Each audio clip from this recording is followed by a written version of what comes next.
নিজের প্রাণ বাঁচাতে এনজিওর সব প্রমাণ পরশুরামের হাতে তুলে দিল শীতল। হ্যাঁ বন্ধুরা, এমনটাই দেখা যাবে। বিস্তারিত জানতে ভিডিওটি না টেনে সম্পূর্ণ দেখতে থাকুন। গল্পের শুরুতেই দেখা যাবে টোটি নিয়ে আসলে শীতল বলতে থাকে, তুমি নিজের চোখেই দেখে নাও লোকটা আসলে কে, আমার যে হবু বর সে আসলে কে, তুমি দেখে নাও। এটা দেখে অনেক কষ্ট পায় শিবপ্রসাদ। এরপরে দেখা যায় টোটিনি যখনই শিবপ্রসাদের দিকে এগিয়ে আসবে ঠিক তখনই লাট্টু ও পিকুকে সেখানে নিয়ে আসা হয়। এরপরে লাট্টু পিকু তাদের মাম্মিকে ডাক দিলে টোটিনি ঘুরে দাঁড়ায়। এরপরে টোটিনি বলতে থাকে, লাট্টু পিকু তোরা এখানে কি করে এলি, তোদের আবার কিডন্যাপ করানো হয়েছে। এই বলে টোটিনি লাট্টু পিকুর দিকে দৌড়ে যায়। এরপরে দেখা যায় শীতল পরশুরামকে বলতে থাকে, তুমি যে এভাবে চালাকি করবে আমি কখনোই বুঝতে পারিনি। এরপরে দেখা যায় শীতল তার হায়ার করা গুন্ডাদেরকে বলতে থাকে, শ্যুট করো, এবার শ্যুট করো, শ্যুট করার টাইম হয়ে গেছে। এরপরে দেখা যায় লোকগুলো যখনই শ্যুট করতে যাবে তখনই পরশুরাম সবাইকে মারতে শুরু করে। এরপরেই পরশুরাম গান বের করে সবাইকে শ্যুট করে দেয়। এরপরে দেখা যায় সেখানে স্পেশাল ব্রাঞ্চের লোকজন সবগুলো এসে পড়ে। এরপরে আড়াল থেকে বাব্বার সবটা দেখছিল, নিজে পালানোর চেষ্টা করছিল কিন্তু কোনোভাবেই পালাতে পারে না।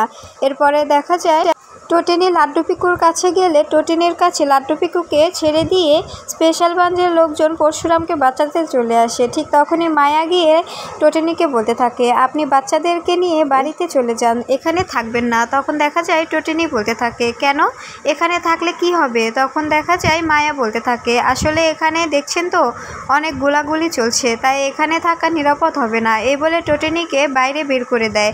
এরপরে দেখা যায় শীতল পিছন থেকে সে শিবপ্রসাদের মাথায় গান ধরলে ঠিক তখনই শীতলের হাত ধরে ফেলে পরশুরাম। এরপরে শীতলের মাথায় গান ধরে বলতে থাকে, এই যে তোমার হাতে যে বালাটা ছিল তুমি কি ভেবেছো আমি টোটিনির বালা তোমাকে এমনি এমনি দিয়ে দিয়েছি। এই বালাটার মধ্যে একটা ছোট্ট ট্রান্সমিটার লাগানো ছিল, আর যেটাতে তুমি কোথায় কখন কি করেছো সবটাই রেকর্ড হয়েছে, সবটা আমরা শুনতে পেয়েছি, তোমার প্ল্যান সম্পর্কে আমরা জানতে পেরেছি। এদিকে দেখা যায় টোটিনি লাড্ডু ও পিকুকে নিয়ে বাড়িতে চলে আসে, আর বাড়িতে এসেই দেখতে পায় খাবার টেবিলে সাজানো। এরপরে দেখা যায় টোটিনি বলতে থাকে, এসব কে করলো। ঠিক তখনই শিবপ্রসাদ বেরিয়ে আসে, আর টোটিনি বলতে থাকে, তুমি তো ওই যে পুজোর নেমন্তন্ন খেতে গিয়েছিলে, তুমি কখন ফিরলে। তখন শিবপ্রসাদ বলতে থাকে, আমি তো ফিরেছি অনেকক্ষণ, কিন্তু তুমি কোথায় ছিলে।